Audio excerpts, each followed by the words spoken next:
Bonjour, nous abordons ce cours introductif à la médecine du travail et plus largement à la santé au travail en évoquant quelques mots d'histoire, en décrivant les missions, les organisations et les relations qu'ont les professionnels de santé dans leur environnement professionnel général.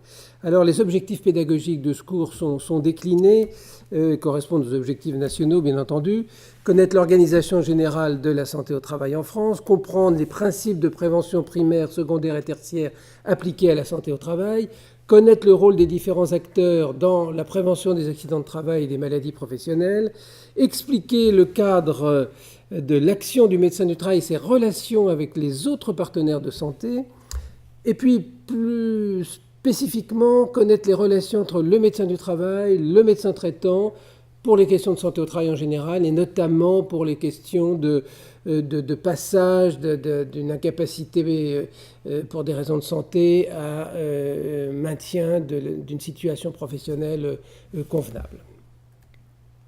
Le plan du cours est le suivant, introduction et historique, 2 schémas sur les interactions entre travail et santé, puis les principes généraux de gestion des risques professionnels, avant d'aborder l'organisation de la santé au travail, puis les missions, puis cet aspect relationnel et une ouverture sur le futur en évolution au jour d'aujourd'hui. Alors, le travail est reconnu aujourd'hui comme un déterminant majeur de santé, c'est-à-dire que le travail contribue à construire de manière positive sa santé, mais il peut aussi contribuer à la déconstruire, voire même à la détruire. Et c'est un élément très important qu'il faut considérer puisque la vie de travail occupe une énorme partie du temps de vie au long cours et au quotidien. La deuxième chose importante, c'est de comprendre que la question de la santé au travail, elle s'insère absolument dans les préoccupations majeures de la société française, mais des sociétés des autres pays d'Europe ou du monde. Il y a des mots-clés qui reviennent quand on interroge les gens sur ce qui est le plus important pour eux. Et la santé est toujours au premier plan. Mais très vite après vient le travail en termes de avoir du travail, avoir un emploi et avoir un emploi de qualité. Et puis un troisième mot-clé qui s'est installé dans la pensée publique depuis quelques années, c'est le mot d'environnement. Eh bien, la médecine du travail est au centre des interactions entre la santé, l'emploi, l'environnement, et elle s'inscrit au fond dans ce qui est une des conditions de l'avenir du monde, qui est un développement social et économique durable. Alors, le champ de la santé au travail est considérable, puisque c'est tout ce qui concerne la relation entre la santé humaine et le travail. En termes de disciplines impliquées, je dirais que presque toutes le sont, de l'architecture à la médecine, du droit à la sociologie, et je pourrais continuer ainsi.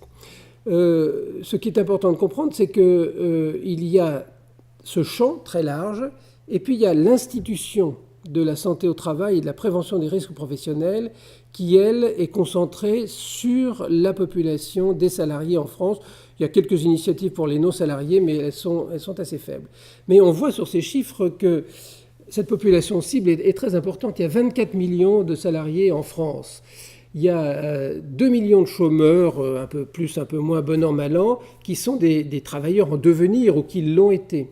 Il y a 14,5 millions de retraités et on sait aujourd'hui par beaucoup d'évidences scientifiques que la qualité de vie et de santé après la cessation de l'activité professionnelle est influencée par les risques auxquels on a été exposé pendant sa vie professionnelle et la façon dont on en a été protégé. Et il y a pour ça un certain nombre d'indicateurs résultant d'études épidémiologiques. Et puis il y a un indicateur majeur qui est le différentiel d'espérance de vie presque de 7 ans, calculé à l'âge de 35 ans, entre ceux qui ont les conditions socio-professionnelles les plus privilégiées, disons, et ceux qui ont les plus mauvaises conditions socio-professionnelles. Et nous sommes un des pays développés dans lequel les inégalités de santé, selon ces catégories socio-professionnelles, est le plus marqué. Et puis, il y a ces non-salariés pour lesquels je vous disais que quelques initiatives de médecine de prévention au travail sont en train de se mettre en place. Ce vaste champ disciplinaire, il produit de la connaissance sur le travail, ses interactions avec la santé, mais cette connaissance est utilisée évidemment pour l'action de prévention sur le terrain. Et ce dispositif donc institutionnel est centré sur la population salariée. Alors, l'émergence de la question de la santé au travail et de la médecine du travail est le résultat d'un long courant historique. Et j'ai ici en haut à gauche sur cette plaquette le premier texte qui, dans la littérature mondiale, ait été retrouvé, qui date de 2500 ans avant Jésus-Christ, enfin daté attribué à un homme qui était à la fois un médecin et l'architecte construisant des pyramides, Imhotep, et c'est la description d'un accident de travail, un lumbago aigu chez un esclave employé à cette édification des pyramides. Et puis, à droite, vous avez ici celui qui est considéré comme le père de la médecine du travail et de la médecine environnementale, qui est une spécialité en train de naître en Europe, Bernardino Ramazzini. Il a publié en 1700 le premier traité des maladies des artisans, qui est le fondement de la connaissance en pathologie professionnelle, même s'il y a eu des ancêtres distingués auparavant, comme Pott, qui n'a pas seulement inventé le mal de Pott, mais découvert le premier cancer professionnel, Hippocrate bien sûr. Ramazzini, il a créé sa connaissance en demandant à tous les personnes qui voyaient dans son hôpital, et il travaillait en Italie, quel métier faites-vous et quel métier avez-vous fait? Nous reviendrons sur cette question à poser, et il a construit une connaissance qui s'intéresse aux travailleurs, aux artisans, à toutes sortes de métiers, mais qui s'intéresse aussi aux riverains des petites industries, des échoppes qui étaient polluées par les émanations qui en ressortaient, d'où cette invention en quelque sorte de la médecine environnementale. Et puis un autre courant de pensée, ça a été la connaissance de la physiologie, puis de la psychologie du travail, comment l'homme fonctionne, comment on peut le faire fonctionner, ce que Taylor a bien compris en inventant le taylorisme, qui est l'organisation scientifique du travail, en quelque sorte l'instrumentalisation du corps humain pour la production. Des premières législations sociales, et en 1841, le docteur Louis-René Villermé publie, à la demande du gouvernement de l'époque, un rapport décrivant l'état pitoyable de santé, notamment des jeunes et des jeunes travailleurs, ce qui a amené les premières lois sociales de protection du travail des enfants, puis du travail des femmes, puis du repos obligatoire, etc., en plein milieu de l'évolution, de la révolution industrielle. En 1898, autre date importante, et sous l'influence d'un Rouennais, Louis Ricard, le Parlement décide d'une loi indemnisant les accidents de travail, et c'est l'entrée de l'indemnisation, donc de l'argent et de l'assurance dans la prévention et la réparation des risques professionnels. Et pendant la Grande Guerre, deux médecins légistes, Pierre Mazel et Jules Leclerc, l'un à Lyon, l'autre à Lille, ont inventé le concept de service de médecine du travail basé sur l'étude des capacités des salariés, d'où le concept d'aptitude médicale au travail, et aussi une approche d'hygiène des situations de travail, des postes de travail. Ils ont été, eux, des médecins légistes, les fondateurs, au fond, d'une médecine du travail, qui est une médecine de prévention, qui n'est pas de la médecine légale par elle-même. La fin du 19e siècle, le 20e siècle ont été l'occasion de développement massif de l'hygiène, de l'accès aux soins avec en 1945 la création de la sécurité sociale, des services médico-sociaux d'entreprise qui s'installent dans les grandes entreprises pour soigner leur population de travailleurs, et la loi du 11 octobre 1946 qui organise pour toute la population, et le système va s'étendre petit à petit en France, les services de médecine du travail tels qu'ils étaient appelés à l'époque, qu'on appelle aujourd'hui des services de santé au travail. Ce schéma est un peu compliqué, mais il a juste pour intérêt de montrer les évolutions depuis cette époque récente, au fond le XXe siècle qui aura été, entre autres, le siècle de la santé au travail, avec en haut et en vert les enseignements. Quelques enseignements existaient à Lyon, à Lille, à Paris, et puis en 1957, un certificat d'études spéciales est obligatoire. Il dure 1 an, il durera 2 ans, 77, avec un stage pratique en entreprise pour que les médecins apprennent le monde du travail. Ça devient une spécialité médicale de plein droit avec le DES de médecine du travail en 1982. Puis des formations passerelles pour augmenter le nombre de médecins formés s'installent d'abord sous la forme d'un concours, dit concours européen d'accès, à des médecins ayant un autre mode d'exercice. Puis en 2003 et pendant 3 ans, des formations passerelles pour les reconversions qui vont sans doute revenir dans les années à venir, car nous sommes face à un énorme déficit de médecins du travail, je l'ai dit tout à l'heure déjà. Maintenant, la pratique de la santé au travail et de la prévention des risques professionnels. Au tout début, dans les années 1900, et même avant, c'était en fond de l'hygiène générale, l'hygiène alimentaire, la protection contre les contagions, la première lutte contre les accidents de travail. Et petit à petit, on a identifié les risques professionnels dans une perspective d'indemnisation et puis petit à petit de prévention. Et tout un cursus, un curriculum de connaissances techniques, médicales, juridiques aussi s'est installé. Avec, à partir des années 46, donc, l'organisation de ces services médicaux du travail qui étaient très concentrés sur les personnes, surtout en France, sur les individus, sur les travailleurs, et sur cette détermination de l'aptitude médicale au travail, avec un peu de temps pour étudier les conditions de travail, mais insuffisamment. Et en 1979, un décret inverse cette priorité et dit que l'action première, c'est sur les risques et sur le milieu de travail, et institue cette notion qui est une sorte d'étendard professionnel, qui est le tiers-temps nécessaire pour, à côté des examens de la personne, d'une partie traditionnellement médicale, clinique, s'intéresser aux conditions de travail. Et puis, au fil du temps, eh bien, les logiques d'une part de sécurité sanitaire se sont installées après les grandes crises sanitaires qu'a connues la France. Pour nous, ça a été la crise de l'amiante.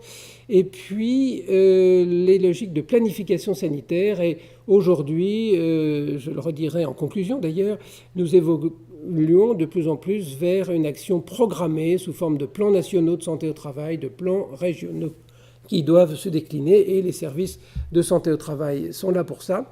Tandis que se confirment des expériences qui datent de la fin des années 80 de juxtaposition à côté des médecins du travail et des infirmières existant déjà depuis longtemps, d'autres professionnels de santé sur lesquels nous reviendrons, créant des équipes multidisciplinaires de santé au travail avec toute la dynamique que ça comporte et puis toute la nécessité d'espacer un peu le rythme annuel des visites médicales qui a été le métronome de la médecine du travail jusqu'à une période récente.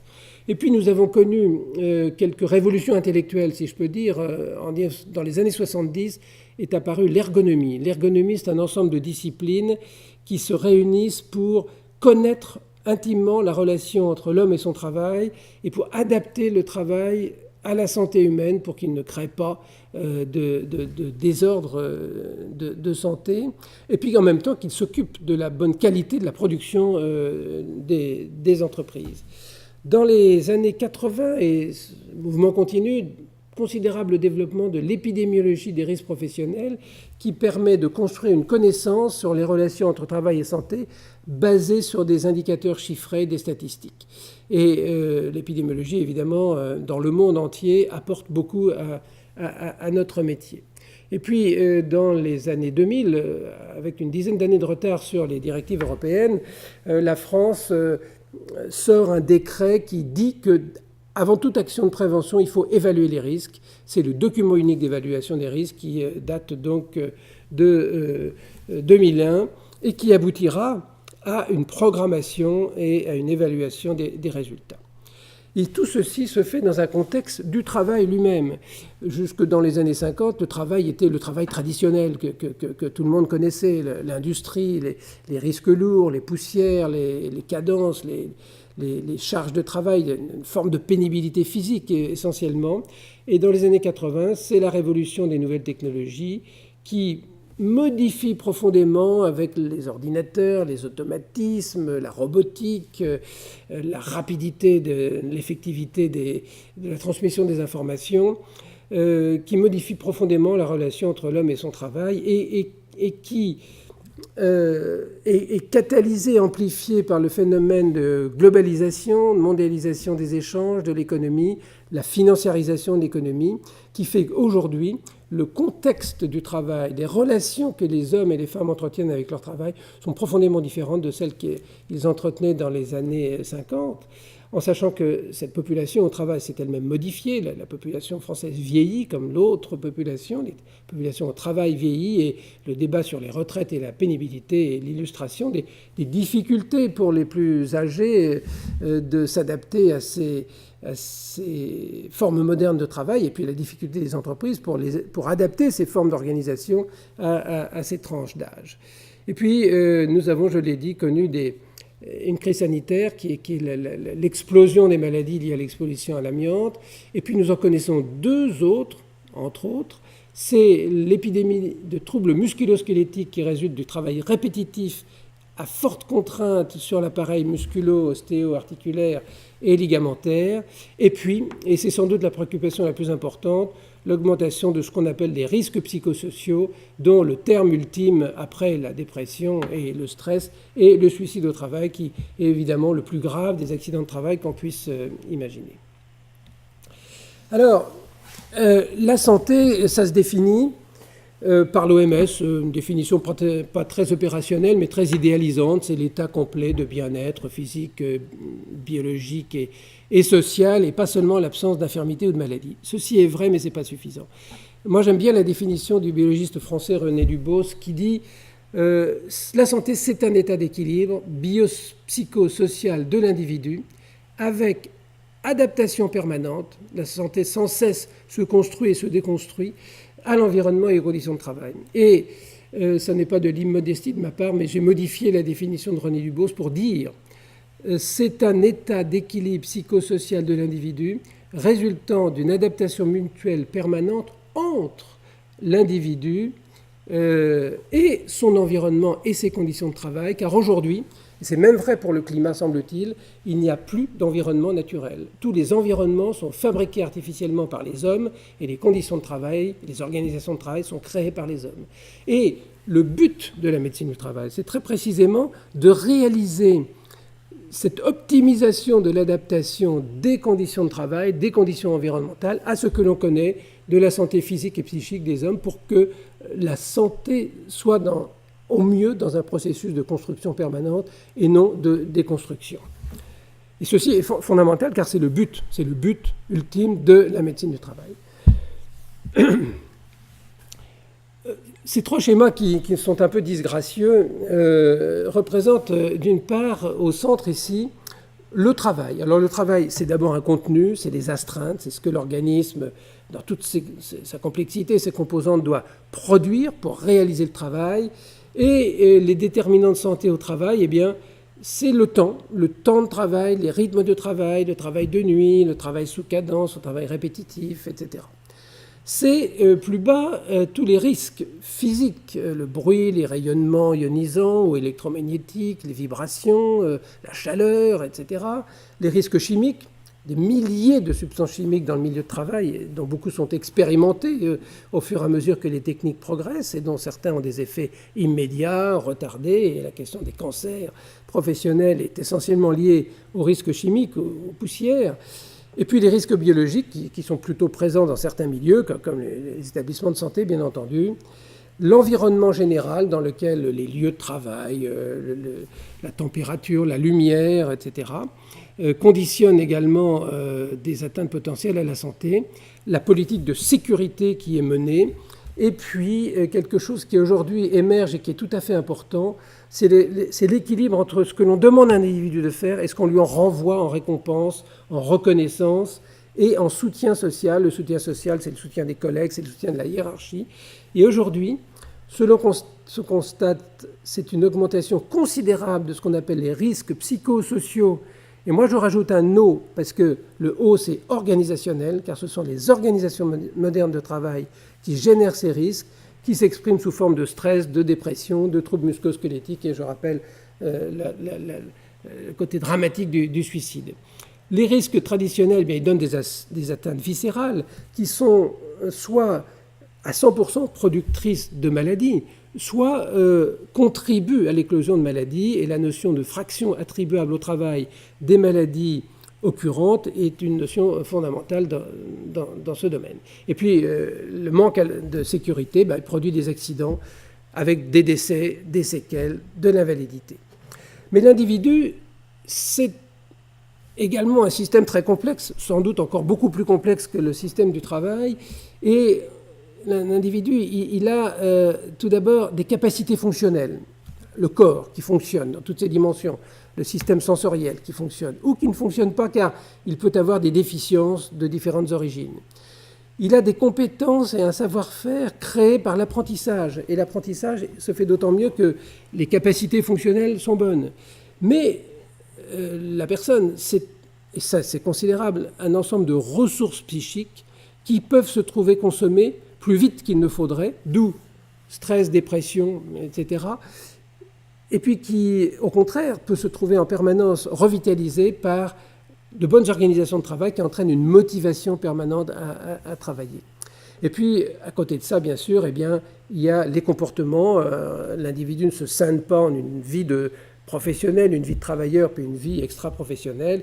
Les interactions entre les différents déterminants sont importantes. Ce qu'il faut comprendre, c'est que on peut avoir des atteintes à la santé, des réductions de ses capacités, des épuisements de ses ressources psychiques qui conduiront à des maladies et qui conduiront à des réductions de la capacité de travail et donc à des situations de handicap professionnel. Et il y a une boucle avec cette flèche verte ici en bas de rétroaction entre tous ces déterminants qui sont donc les interactions entre le travail et la santé. Alors, les principes généraux maintenant de gestion des risques professionnels, tout d'abord, s'analyse en termes de responsabilité de l'employeur.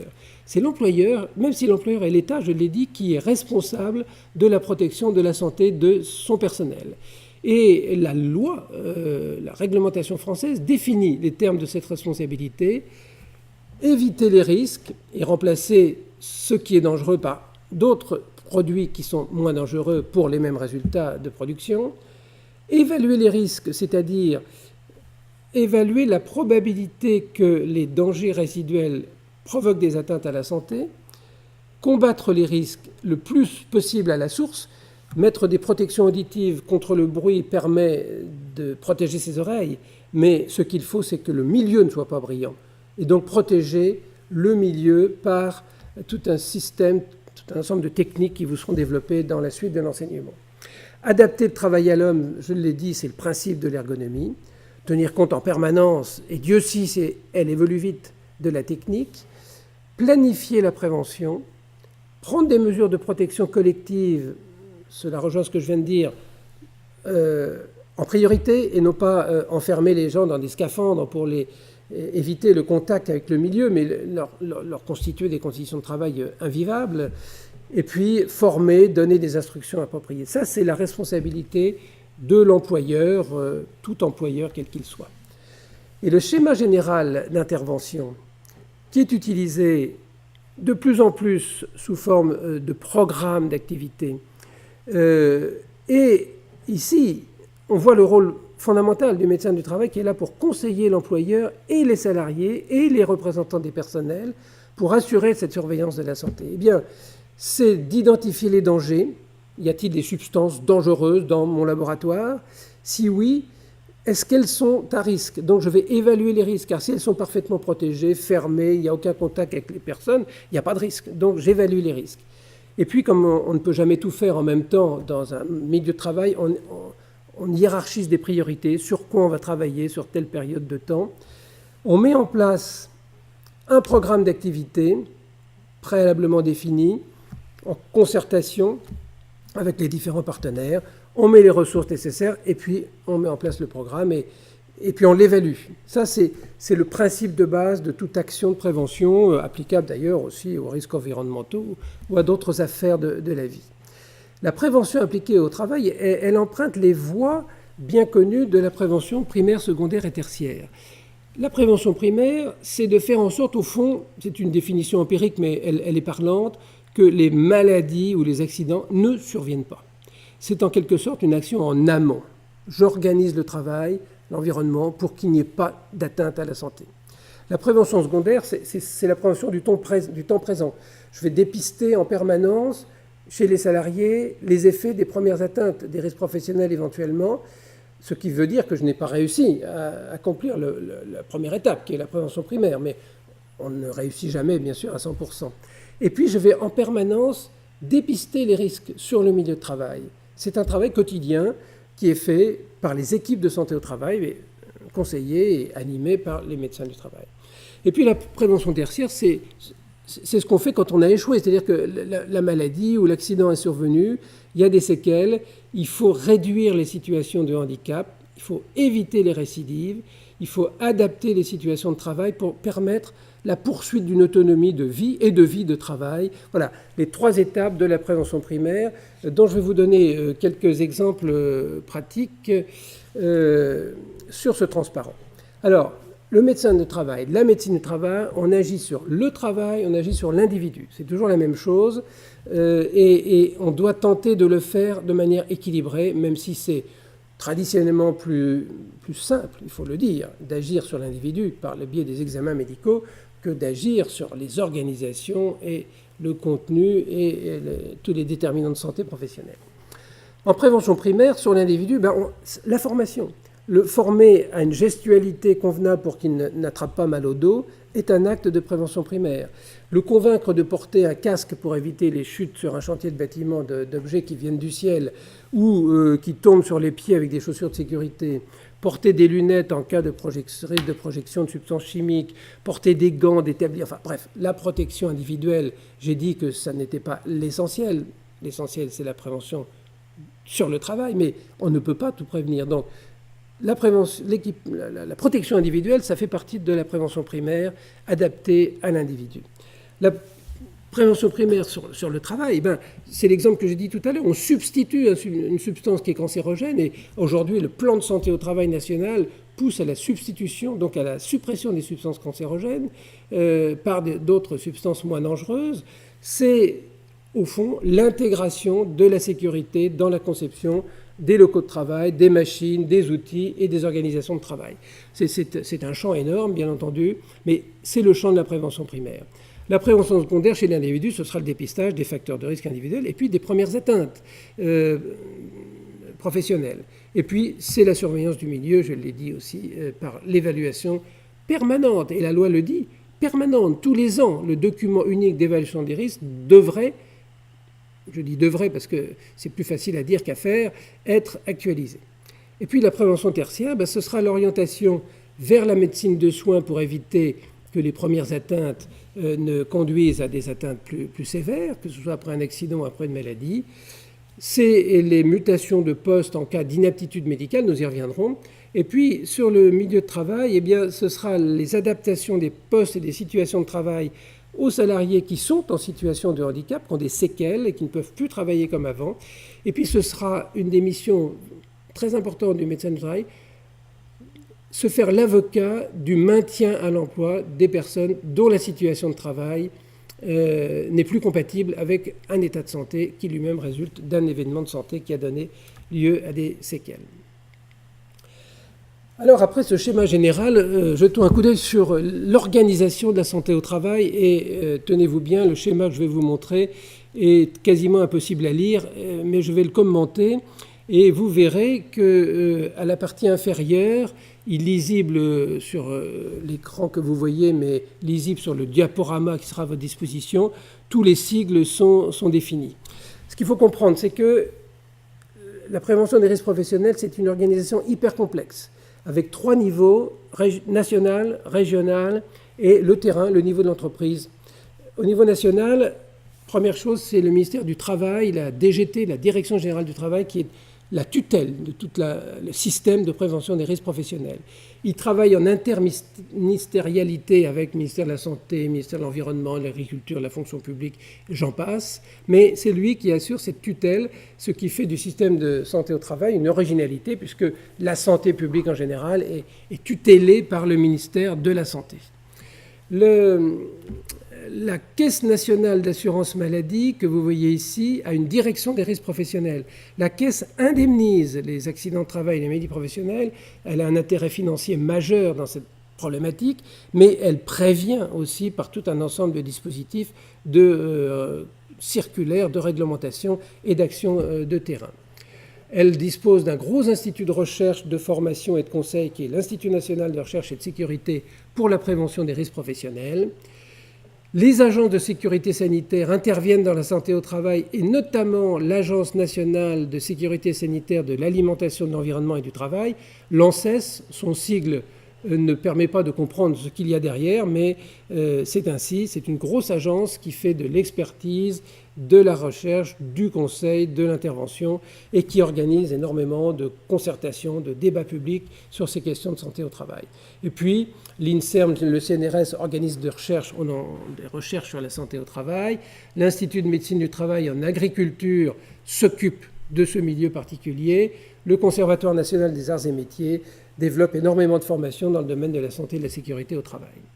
Et puis, on a une structure ici qui est originale, qui s'appelle le Conseil d'orientation des conditions de travail. C'est un rassemblement de ce qu'on appelle les parties prenantes, c'est-à-dire les employeurs, les salariés, les pouvoirs publics, les experts qui débattent entre eux et préparent les lois, les règlements et au fond la politique, la stratégie de prévention des risques professionnels dans notre pays. Ce Conseil d'orientation des risques professionnels, d'ailleurs, a son pendant régional, comité régional de prévention des risques professionnels, qui a la même représentation, en gros, et qui va définir la particularité de la stratégie de prévention des risques professionnels et du plan régional de santé-travail dans la région.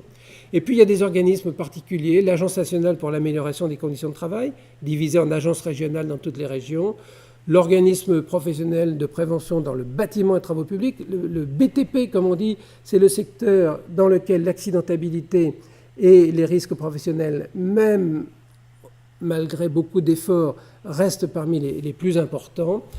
Et nous avons terminé pour l'échelon national, et vous voyez ces structures régionales qui existent, pour l'OPP-BTP aussi, un observatoire régional de santé au travail, ce conseil régional, j'en ai parlé, et puis une structure très importante. Alors, le nom est impossible à retenir, donc vous le verrez dans le bas de page, c'est la direction du travail en gros, avec ses sections d'inspection du travail, l'inspection médicale du travail, qui exerce alors au niveau régional la véritable tutelle sur les services de santé au travail.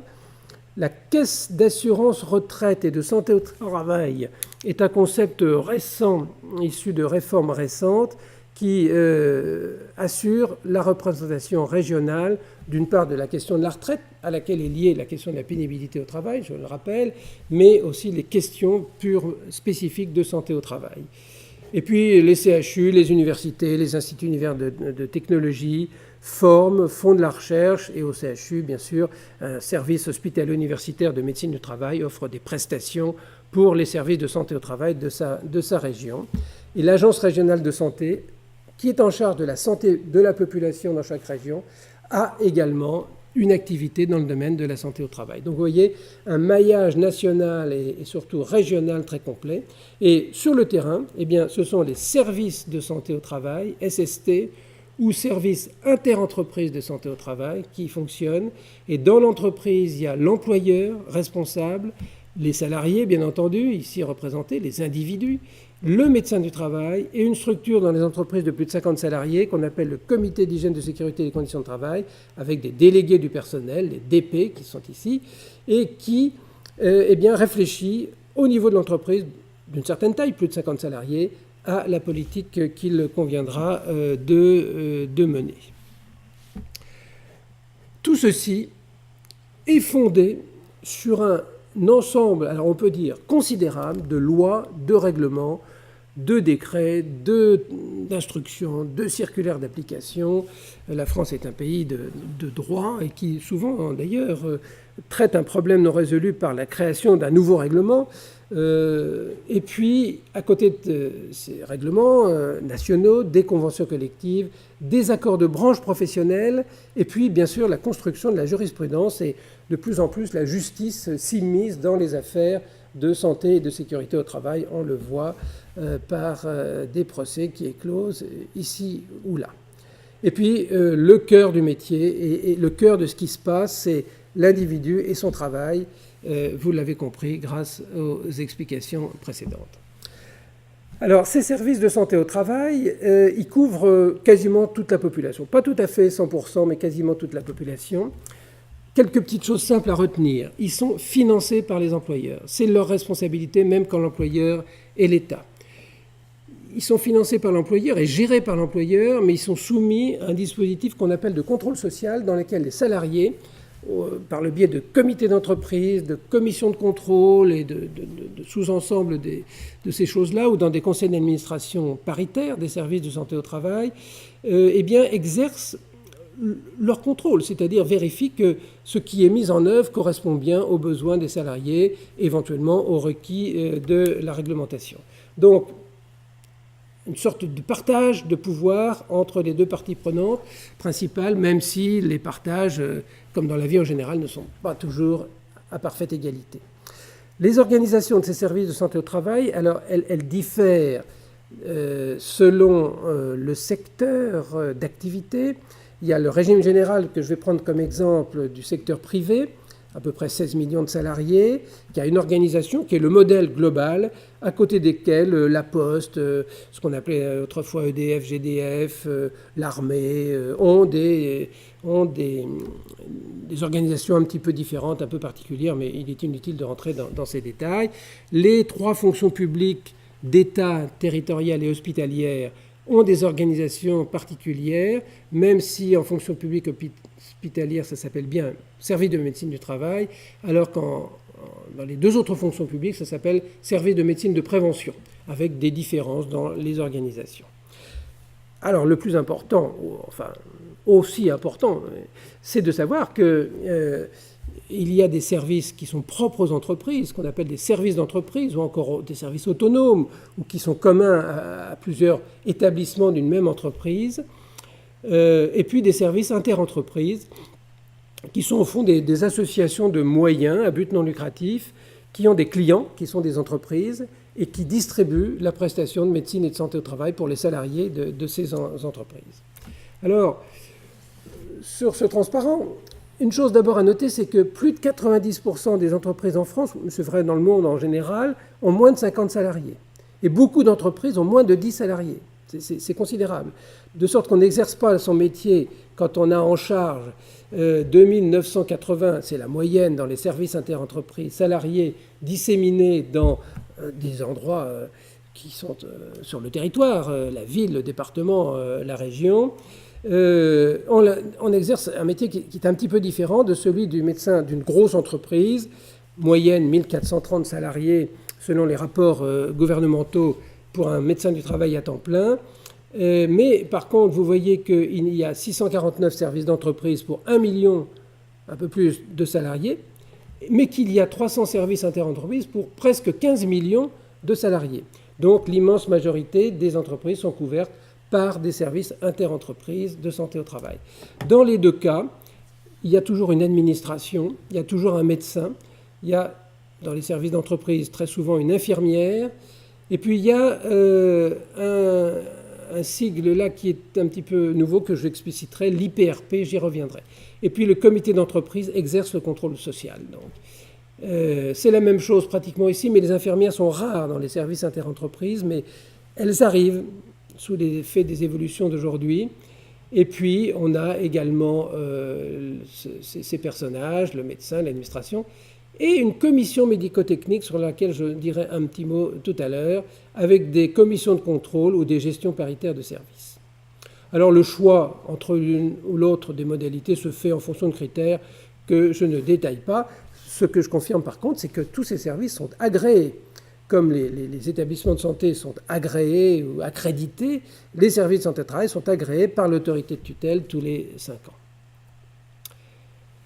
Alors on arrive maintenant à la dernière partie de ce cours, enfin à la diviser elle-même en 2 chapitres, qui sont les missions des médecins du travail et les coopérations qu'ils animent, qu'ils développent avec les autres partenaires de la santé.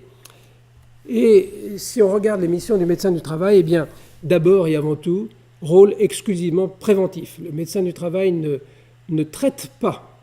Enfin, quand je dis qu'il ne traite pas, il ne distribue pas de médicaments, il ne réalise pas d'actes techniques, chirurgicaux, etc. Donc, il n'est pas dans ce qu'on appelle classiquement la thérapeutique. Par contre, il a d'autres façons de traiter, et il traite notamment le travail. C'est pour ça qu'on l'appelle médecin du travail, par son rôle de conseil en réduction des risques présents sur le milieu de travail. Et sa définition de fonction dans la réglementation, c'est d'éviter toute altération de la santé du fait du travail. Donc c'est bien spécifié sur la question du travail, les risques professionnels. D'autres systèmes de santé au travail dans le monde prennent aussi en considération, ça viendra peut-être en France, les autres déterminants de santé que ceux strictement professionnels. Mais en France, c'est parfaitement focalisé là-dessus, et il y a d'ailleurs beaucoup de choses à y faire. Alors, comme je l'ai dit et je le répète, il exerce cette mission en travaillant sur les personnes et en travaillant sur le milieu. Le mot-clé de son rôle, notamment en prévention primaire, c'est le rôle de conseiller, je l'ai déjà dit. Et puis, et ça c'est important de le savoir, le médecin du travail qui a pendant longtemps été un personnage solitaire dans l'entreprise ou dans le service interentreprise, n'est plus maintenant un personnage solitaire car d'autres professionnels l'ont rejoint. Il travaille de manière de plus en plus régulière et systématique en coopération avec d'autres acteurs et aussi, mais ça c'est traditionnel, mais ça se développe plutôt plus avec les autres acteurs du système de santé et de l'assurance maladie. Alors pour prendre quelques exemples concrets, c'est quoi être conseiller ? Eh bien, par exemple, sur le monde du travail, et c'est défini dans la réglementation aussi, c'est les conditions de vie au travail. On parle beaucoup aujourd'hui de qualité de vie au travail. Eh bien, apporter de la qualité de vie au travail, c'est améliorer les conditions de vie au travail. Le médecin du travail conseille. C'est l'adaptation des postes, des techniques, des rythmes à la physiologie humaine. C'est la protection des travailleurs contre les nuisances et tout ce que nous avons vu déjà dans le schéma des interactions. L'hygiène générale de l'établissement, l'hygiène de l'alimentation, de la restauration, puisque les restaurations sont de plus en plus collectives sur les lieux de travail, la prévention et l'éducation sanitaire adaptée aux risques professionnels. Et puis c'est aussi, même si c'est beaucoup plus difficile, le conseil sur la construction, l'aménagement de nouveaux locaux de travail, de nouveaux équipements, où c'est spécifié ici les organisations du travail de nuit, qui est une obligation de productivité, mais qui est fondamentalement contraire au maintien d'un bon état de santé. Alors, ça donc, c'est le rôle de conseil, c'est normalement un tiers du temps. Alors, il y a aussi ce qu'on appelle un temps connexe, qui est le temps d'interface entre ce que l'on fait sur le travail et ce qu'on fait avec les partenaires et ce qu'on fait dans la deuxième partie, qui est le rôle clinique. Et le rôle clinique des médecins du travail, c'est des examens médicaux. Et bien souvent, la médecine du travail, malheureusement, n'est connue qu'à travers les visites médicales, qui ne sont pourtant qu'une partie émergée d'un travail dont on voit qu'il est beaucoup plus large et plus considérable. Alors, ces examens médicaux, ils ont des buts tout à fait précis. C'est un but général, vérifier l'aptitude au travail, ou si elle n'est pas à son meilleur niveau, de faire des propositions pour des aménagements des situations de travail ou des changements de poste de travail, voire même des changements à l'extérieur de l'entreprise dans le cadre de reclassement professionnel. On retrouve bien là l'objectif que j'ai donné en première intention. Ces visites médicales, elles ont pour but de vérifier et de tenter d'optimiser le meilleur équilibre entre le travail d'un côté et la santé humaine de l'autre côté. On ne peut pas toujours y arriver, bien entendu, les contraintes professionnelles sont rigides, les états de santé séquelaires sont ce qu'ils sont, mais l'objectif de ces examens médicaux, c'est ça. Alors, ça se fait au moment de l'embauche, c'est le premier contact avec une entreprise, donc il y a un bilan, on détermine l'aptitude, on vérifie aussi l'absence de dangerosité pour les autres, qu'une pathologie ne risque pas d'entraîner une conduite aberrante qui provoquerait un risque collectif pour l'équipe de travail, par exemple. Ensuite, c'est des visites périodiques. Alors, périodique, pendant très longtemps, c'était la visite annuelle. depuis la réforme de 88 et puis surtout celle de 2002-2003 que j'ai évoquée tout à l'heure dans le grand tableau historique, ça devient une obligation. Ça n'est plus tous les ans, c'est tous les 2 ans, sauf si on bénéficie d'un dispositif de surveillance médicale dite renforcée, parce qu'on est une personne vulnérable par soi-même ou parce qu'on est exposé à des risques particuliers qui justifient que l'on rapproche la fréquence de ces examens médicaux. Et puis il y a des visites de reprise de travail après des arrêts de travail. Alors la loi dit après 8 jours si c'est un accident de travail, après 21 jours si c'est pour une autre cause. Ces visites de reprise, on les fait pour vérifier qu'il n'y a pas eu modification de l'état de santé, de la capacité de travail lorsqu'il y a eu un arrêt. Et nous allons y revenir, elles peuvent être précédées de visites de pré-reprise qui sont un des messages clés que j'aimerais que, en tant que futur médecin traitant, puisque dans un amphithéâtre, fût-il audiovisuel, on considère qu'une petite partie d'entre vous viendra sans doute vers notre discipline.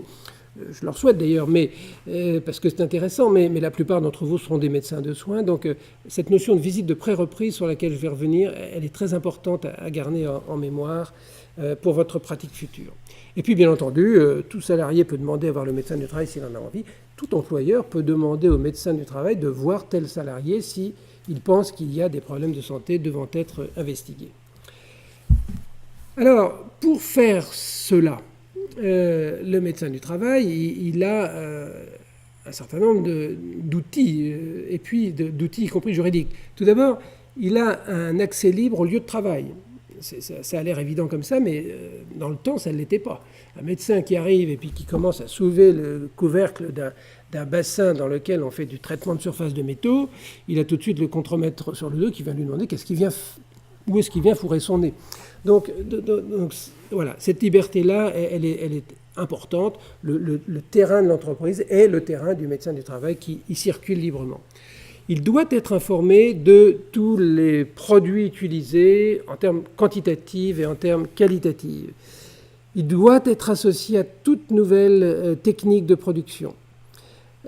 Ça ne peut pas toujours être fait, mais c'est la responsabilité de l'employeur de le faire. Il peut réaliser ou faire réaliser aux frais de l'entreprise des prélèvements lorsqu'il pense qu'une telle substance toxique, telle nuisance sonore, par exemple, est au-delà des niveaux acceptables, ou bien il veut tout simplement connaître quel est le problème posé. Il est évidemment informé de ses résultats, de ses mesures, des analyses. Je l'ai dit, il doit y consacrer une fraction importante de son temps, 150 demi-journées par an. Alors c'est un calcul réglementaire, mais il faut bien mettre des bornes. Il réalise, j'y reviendrai tout à l'heure, une fiche pour chaque entreprise dans laquelle il va colliger les risques et les moyens de protection.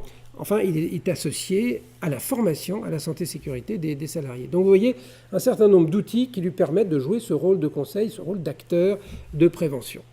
Alors, les examens médicaux, bien sûr, c'est des examens médicaux systématiques. Ils ne sont pas dictés par une demande particulière du patient. Mais aujourd'hui, on sait à quel point il est important d'interroger chaque salarié sur la façon dont il vit son travail. On lui demande de raconter son travail au fond. Et ainsi, on peut en appréhender une partie des réalités. Une partie certes subjective, mais une partie très importante. L'examen clinique, après, il complète, comme dans toute bonne pratique médicale, les données d'examen de l'interrogatoire, de l'entretien médical. Et puis après, il y a des examens complémentaires qui peuvent être demandés, soit parce qu'on est exposé à certains risques, soit parce qu'on veut dépister des pathologies liées au travail ou éventuellement non liées au travail, mais qui auront un retentissement sur le travail. Ceci peut se trouver particulièrement guidé par des recommandations ou des textes lorsqu'on est exposé à des risques particuliers, avec cette attention donc aux personnes vulnérables qui sont les jeunes, les femmes enceintes, les personnes handicapées, etc. Et la conclusion de ces examens, dans l'état actuel des choses, eh bien, c'est une conclusion en termes d'aptitude médicale ou d'inaptitude médicale, laquelle peut être totale, c'est assez rare, c'est extrêmement rare, mais ça peut être cela, ou partielle, c'est beaucoup plus fréquent, ça peut être permanent ou définitif. Bref, ce sont des mesures qui le médecin du travail a la liberté de prendre et le devoir de prendre, mais il a aussi le devoir à chaque fois de chercher et de conseiller l'employeur sur les solutions d'adaptation du milieu pour réduire ces inadéquations entre un état de santé et les requis d'un poste de travail. Alors, on dit parfois la médecine du travail, c'est un métier du bureaucrate. C'est parfaitement faux. Il y a, je crois, moins de papiers à remplir en médecine du travail qu'en médecine de soins au jour d'aujourd'hui. Par contre, il y a tout de même un travail, disons, de bureau, qui est un travail de réflexion surtout à faire. Le médecin du travail, il réalise cette fiche d'entreprise, donc pour chaque entreprise, et puis il doit la renouveler. C'est un travail important qui lui permet d'aller sur le terrain voir quels sont les risques. Généralement, il n'arrive pas à couvrir toutes les entreprises quand il en a 400, comme ça arrive quelquefois à certains collègues, bien entendu.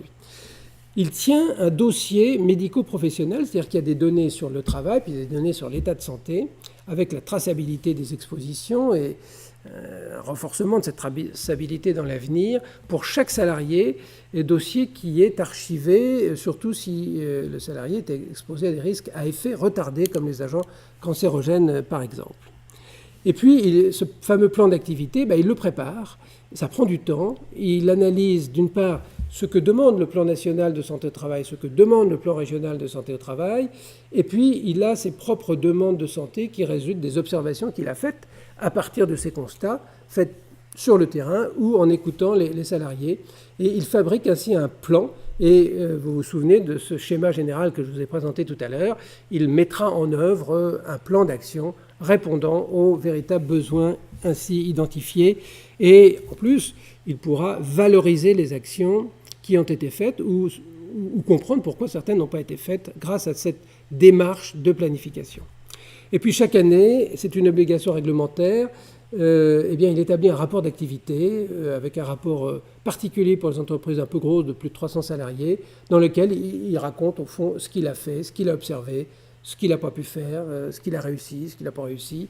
Il produit des données de santé qui sont analysées ensuite au niveau régional et éventuellement national.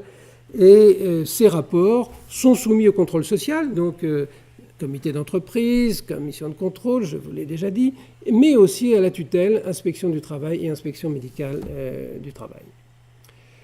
Alors, bien entendu, on comprendra peut-être que c'est un métier où on ne peut pas toujours forcément faire ce que l'on veut, parce que le monde du travail, c'est un monde de conflits d'intérêts entre l'économique, pour parler simple, et puis l'humain. Alors, le législateur a prévu la protection juridique du médecin du travail, qui fait partie au fond, comme des délégués syndicaux d'ailleurs, ce qu'on appelle les salariés protégés.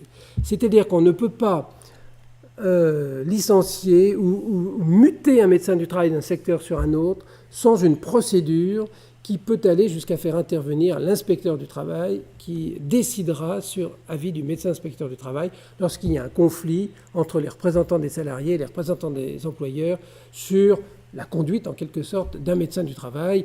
Et bien sûr, les circonstances de telles menaces sont très rares, mais elles surviennent de temps en temps. Donc cette protection de l'indépendance technique, ce qui n'empêche pas qu'un médecin il est dépendant administrativement de son autorité, ce qui est normal, mais cette indépendance technique, c'est quelque chose d'absolu en France, même si en permanence il faut faire face à des tentatives de déstabilisation de cette indépendance, mais ça fait partie des règles du métier. Le médecin du travail, contrairement au médecin de soins, il n'est pas choisi individuellement par le salarié, mais il est quand même en quelque sorte choisi par le collectif des salariés, car pour embaucher un médecin du travail, il faut que le comité d'entreprise ou la commission de contrôle se soit prononcé favorablement. Je vous ai parlé du licenciement. Alors, il est bien entendu, et de façon absolue, car c'est le milieu de travail, c'est bien plus sensible que la vie en général, il est soumis de manière absolue, je répète, au secret médical, qui inclut en plus ce qu'on appelle le secret de fabrique, c'est-à-dire qu'il n'a pas à donner la moindre information, sauf risque sanitaire collectif imminent. Et là, on parle alors de droit d'alerte, mais il ne doit rien communiquer sur ce qu'il apprend, notamment des secrets industriels des entreprises qui, comme on le sait, sont toutes plus ou moins en compétition les unes avec les autres. Et les règles déontologiques et pénales en matière de confidentialité s'appliquent aux médecins du travail. Et puis, dernière particularité de ce métier qui est intéressante, vraiment, je le pense, c'est que, il est prévu que le médecin du travail, dans son temps de travail, salarié, je répète que c'est un médecin salarié, eh bien, puisse participer à des études, des enquêtes, des recherches, notamment épidémiologiques, pour contribuer à la connaissance. Et ça, c'est un dispositif qui intellectuellement est, je trouve, très motivant, et beaucoup de médecins du travail participent, voire même sont chefs de projet, voire sont des concepteurs de telles enquêtes qui sont menées dans le domaine de la santé au travail. Alors là encore, un schéma un petit peu abscon, mais que je vais clarifier très simplement. Vous avez ici donc ce qui se veut est une sorte de cercle. À l'intérieur du premier cercle, vous avez le service de santé au travail, qui soit d'entreprise ou qui soit interentreprise. Prenons pour exemple le service interentreprise, on a vu, c'est le modèle qui concerne le plus grand nombre de travailleurs. Le médecin du travail, il est au centre, je l'ai mis en rouge, il est au centre, il anime et il coordonne. Et il coordonne qui et quoi, ou il est en contact avec, il ne coordonne pas tout le monde tout de même, eh bien avec une infirmière, de plus en plus une infirmière qui a suivi une spécialisation en santé au travail, une licence professionnelle que nous enseignons, nous ici, notamment à Rouen. Il a également les membres des comités d'hygiène et de sécurité avec lesquels il collabore, puisqu'il est le conseiller des représentants des salariés. Il a ces commissions techniques qui sont un lieu, je l'ai mise en bas ici, où l'on met en synergie les compétences des différents professionnels et où on trace des stratégies. Commission médico-technique dans les services interentreprises. Il y a des psychologues. Alors, le psychologue, il peut être interne au service de santé au travail, ou bien il peut être externe. C'est pour ça qu'il se retrouve là, en moitié en couleur verte, dans le cercle extérieur au service de santé au travail, qui est ceci. L'ergonome, il peut être à l'intérieur du service santé au travail. Rappelons-nous, c'est celui qui va travailler à l'adaptation des conditions de travail dans la perspective d'optimisation de la santé humaine et de cet équilibre dont je parlais. Donc il peut être à l'intérieur ou à l'extérieur du service. Nous avons des techniciens d'hygiène et de sécurité spécialisés en hygiène industrielle qui font un certain nombre d'actes comme de l'évaluation des expositions à des substances toxiques, à des poussières, à des rayonnements, etc. Ils peuvent être là aussi à l'intérieur du service ou être des prestataires extérieurs. Ici, ce sont les secrétaires assistants des services de santé au travail. C'est une catégorie de secrétariat banal, mais qui se professionnalise pour entrer en interface entre l'entreprise, le service de santé au travail, le médecin du travail, et une profession en émergence qui est à l'intérieur du service. Alors, ce fameux IPRP, intervenant en prévention des risques professionnels, c'est un sigle qui recouvre en fait des intervenants que je viens déjà de citer, l'ergonome, le technicien d'hygiène et de sécurité, le psychologue. L'infirmière est à part, l'infirmière n'est pas une IPRP, mais elle peut éventuellement l'être. Ce sont des gens qui ont une habilitation pour agir sur le milieu de travail en prévention, participer au plan d'action mené par les médecins du travail. Et puis à l'extérieur, eh bien, on a les médecins traitants, généralistes ou spécialistes, avec lesquels les médecins du travail interfacent, bien entendu, en permanence, ce qui ne veut pas dire extraordinairement souvent, mais en permanence. Il y a les ingénieurs contrôleurs de ces fameuses CARSAT qui viennent contrôler, vérifier et conseiller en prévention des risques professionnels les entreprises et qui travaillent avec les médecins du travail. Il y a les services sociaux qui gèrent les situations individuelles, qui peuvent être à l'intérieur du service ou à l'extérieur. Il y a les IPRP, donc je vous l'ai dit. Et puis il y a les structures d'insertion, c'est le monde du handicap d'une manière générale, appliqué au monde du travail. Et puis les établissements de santé, bien entendu. Lorsque un salarié fait une chute à un traumatisme crânien, eh bien, le médecin du travail va prendre attache auprès de l'établissement de santé où ce salarié est hospitalisé pour déjà prévoir son retour au travail. Et ça, il peut le faire en collaboration avec le médecin traitant. Donc vous voyez, c'est un métier d'interface à l'intérieur de son propre service et à l'extérieur, d'interface extrêmement dense, même si on ne parvient jamais à interfacer avec tous ceux avec qui on voudrait le faire. Alors j'en arrive quasiment à la fin pour traiter de cette question particulière qui est dans les objectifs, qui est la relation entre le médecin traitant et le médecin du travail, notamment pour le diagnostic des maladies professionnelles, mais aussi pour prévenir la désinsertion professionnelle.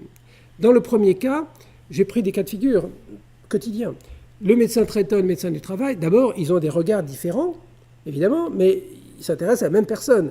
Un individu, vous-même, chacun d'entre nous est à la fois un malade potentiel qui va voir un médecin de soins, mais c'est aussi quelqu'un qui travaille et il a un médecin du travail qui le considère comme un travailleur. Donc, ce sont les mêmes personnes qui sont vues avec deux regards. Et ces deux regards, à chaque fois qu'ils peuvent être complémentaires et synergiques, eh bien, le patient y gagne. Et ça, c'est un message très, très, très important. Les communications, c'est dans le respect de la déontologie et du code pénal, je l'ai dit. Alors, exemple, le médecin traitant, pense à rechercher l'origine professionnelle possible ou probable d'une pathologie ou d'un symptôme. Si vous avez bien écouté ce cours, et si vous le retenez, il n'est pas très long, vous pouvez le retenir, eh bien, vous serez comme Bernardino Ramazzini au XVIIIe siècle. Vous prendrez quelques secondes pour demander à votre malade, qui vient pour une plainte, quel est son métier et quels ont été ses métiers antérieurs. Et ça vous permettra de rentrer dans une compréhension de sa pathologie à laquelle, si vous ne posez pas la question, vous échapperez. Et ça peut permettre de rentrer en dialogue avec le médecin du travail pour se renseigner sur les expositions et donc sur l'éventuelle origine. Je pense à l'allergie professionnelle, par exemple, qui est très fréquente. Il est évident que si on soigne un patient allergique sans se renseigner sur ses expositions professionnelles, on a de bonnes chances de passer à côté d'une allergie professionnelle que l'on peut guérir en traitant le travail et non pas seulement en traitant le malade avec des médicaments qui peuvent éventuellement avoir des effets toxiques. Alors, le médecin traitant, c'est la procédure que vous verrez dans un autre cours, rédige le certificat de maladie professionnelle en tant que de besoin, c'est une obligation, et ceci même s'il a en face de lui un retraité, car beaucoup de retraités ont été exposés à des agents cancérogènes, et il y a pour l'amiante par exemple, et notamment dans notre région de Normandie, Haute et Basse, un gros programme de surveillance post-professionnelle des retraités, de façon, au moment où ils échappent à la médecine du travail, puisqu'ils sont retraités, à ne pas passer à côté d'une pathologie qui pourrait être d'une part reconnue, indemnisée et éventuellement traitée précocement. Donc pensez également à offrir ce service après avoir posé la question de Bernardino Ramazzini. Et puis deuxième cas de figure, eh bien, c'est le maintien en emploi. Le drame pour une personne, quelle qu'elle soit, qui a un travail, qui a un salaire, qui a donc une vie organisée, et de perdre son travail du fait d'un événement de santé. Un accident, une maladie chronique qui évolue, voire un handicap de naissance, bien entendu. Ça, c'est un drame absolu. Il faut donc prévenir la désinsertion professionnelle, ce qu'on appelle encore la rupture du lien avec le travail, avec la profession. Et les médecins du travail et les médecins traitants et tout le réseau que j'ai évoqué dans mes deux cercles tout de suite doivent être mobilisés dans cet objectif. Alors, ça se fait par exemple comme ceci. Le médecin du travail dépiste ou diagnostique un état pathologique ou un facteur de risque. Il se dit, si je ne fais rien, ça va évoluer, ça peut aboutir à une incapacité professionnelle un jour, ou en tout cas, ça peut aboutir à une pathologie qui sera douloureuse, gênante. Prend contact avec le médecin traitant et adresse le patient au médecin traitant avec un courrier dont il espère recevoir une réponse, mais en tout cas, il met le patient sur un circuit de prise en charge thérapeutique. Ça rejoint la prévention secondaire du schéma que j'évoquais tout à l'heure, et ça permet d'éviter donc une incapacité résiduelle, source de rupture du lien avec le travail. À l'inverse, le médecin traitant voit un malade, se dit, il a une pathologie un peu sérieuse, je vais le soigner, je suis obligé de l'arrêter, de faire un arrêt de maladie. Et bien, immédiatement, dès que le médecin traitant dit, je vais faire un arrêt de maladie, il faut penser à ce qui va se passer quand l'arrêt de maladie sera terminé. Si ça dure une semaine, il ne va pas se passer grand-chose. Si ça dure 3 mois, il pourrait se passer des choses. Si ça dure 2 ans, il se passera certainement des choses. C'est-à-dire qu'il y a probablement une modification de la capacité de travail de cette personne et il ne pourra plus reprendre son ancien emploi. On a, nous, ici, dans notre service au CHU, une consultation de reprise du travail après cancer, par exemple. Il est évident que les arrêts de travail pour traitement de cancer sont longs et que tout doit être fait et nous y contribuons avec les médecins traitants, avec les cancérologues, avec les médecins du travail pour éviter que cette personne se trouve sans travail ce qui est une sorte de double peine après avoir eu cette maladie. Donc, lorsqu'il y a reprise du travail, nous l'avons vu tout à l'heure, il peut y avoir une visite médicale de pré-reprise. Et cette visite médicale de pré-reprise, le médecin traitant peut la demander, il doit la demander. Retenez ça, je le répète, mais retenez-le. Le médecin conseil peut aussi le demander, le salarié peut aussi le demander. Donc vous pouvez conseiller au salarié de la demander. Par contre, l'employeur ne peut pas et le médecin du travail ne peut pas la demander. Son intérêt, c'est que, au lieu de se trouver confronté à un lundi matin où quelqu'un qui était absent depuis 18 mois pour un traumatisme crânien, qui a encore des vertiges, reprend son travail et on n'a aucune solution à lui offrir, si on fait cette visite 15 jours, 1 mois, 6 semaines avant la reprise, on a le temps d'analyser ses capacités restantes, de vérifier si on a tout fait pour les renforcer, éventuellement les compenser, et on a le temps de prévoir à l'intérieur de l'entreprise des aménagements de la situation de travail qui peuvent être un changement d'affectation, je l'ai déjà dit, qui peuvent aussi être malheureusement parfois une inaptitude, mais à ce moment-là, on mettra le patient sur le circuit du reclassement professionnel en lien, là encore, avec son médecin traitant. Donc oui, ces collaborations sont très fortes et elles sont absolument nécessaires et les deux doivent aller à la rencontre l'un de l'autre.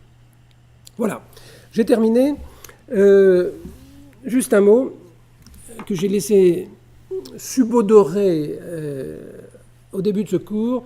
Ce que je vous ai dit là, en termes d'organisation, sans doute pas en termes du reste, mais en termes d'organisation de services santé au travail, va sans doute être obsolète dans les mois qui viennent si la réforme qui a été discutée au Parlement il y a exactement une semaine et qui va continuer de l'être jusqu'au début du mois de juillet pour être, nous l'espérons, adoptée, car sinon la crise démographique entraîne une véritable déconstruction de ce magnifique outil qu'est la médecine du travail au jour d'aujourd'hui, sous d'autant que les problèmes sont de plus en plus complexes, avec les risques psychosociaux notamment.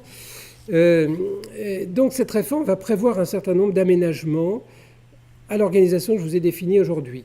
Donc nous actualiserons ce cours dès que le moment sera venu. Mais on peut prévoir des tendances, et ce n'est pas inintéressant. Il y aura un renforcement du travail en coopération multidisciplinaire que je préfère appeler multiprofessionnel, car on l'a vu, ce sont des professions différentes qui concourent ensemble à la prévention des risques. Le fonctionnement par programme et par contrat va être développé, renforcé là aussi.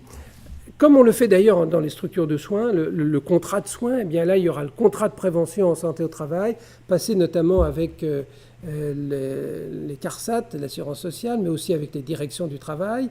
Et un contrat, eh bien, ça suppose donc d'avoir une action planifiée, rationalisée, correctement mise en œuvre et ensuite évaluée. Donc c'est un véritable progrès, je pense. La traçabilité des expositions dans le dossier médico-professionnel, dans des fiches particulières que l'employeur devra remplir, et puis la traçabilité vraisemblablement de ce que le médecin du travail demande à l'employeur de faire, car s'il n'y a pas de trace, il peut ne pas y avoir d'action consécutive à cette demande. Et puis le renforcement de l'action mise sur la prévention primaire, la prévention à l'origine.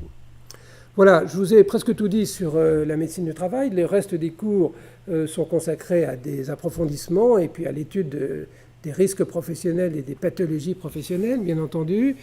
Ce que je peux vous dire, c'est que c'est un exercice très particulier. Quand on y rentre, ou bien on en ressort tout de suite parce qu'on n'est pas fait pour ça, on essaie de se documenter à l'avance.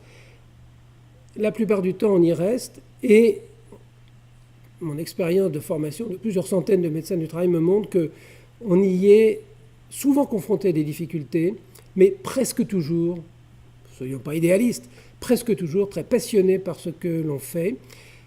Et je crois qu'une des raisons pour cela, c'est que c'est une médecine qui est une médecine clinique individuelle. On a des patients, on les examine, on les écoute, on parle avec eux. Et c'est une médecine collective avec tout ce travail de planification, de collection de données de santé et d'évaluation de programmes. Et c'est une médecine qui aujourd'hui correspond à un besoin social considérable. Il n'y a pas une semaine sans qu'un magazine quelconque parle de santé au travail, de suicide au travail, de cancer, de tout ce qu'on veut. C'est considérable. C'est donc une médecine très insérée dans la demande sociale, très insérée dans la politique de santé publique et très insérée dans la politique de sécurité sanitaire qui consiste pour l'État à veiller à la protection de la santé de ses citoyens. Voilà, merci de votre attention que je n'ai pas pu mesurer du fait de l'artifice de la caméra, mais que j'espère aura été intense et à bientôt.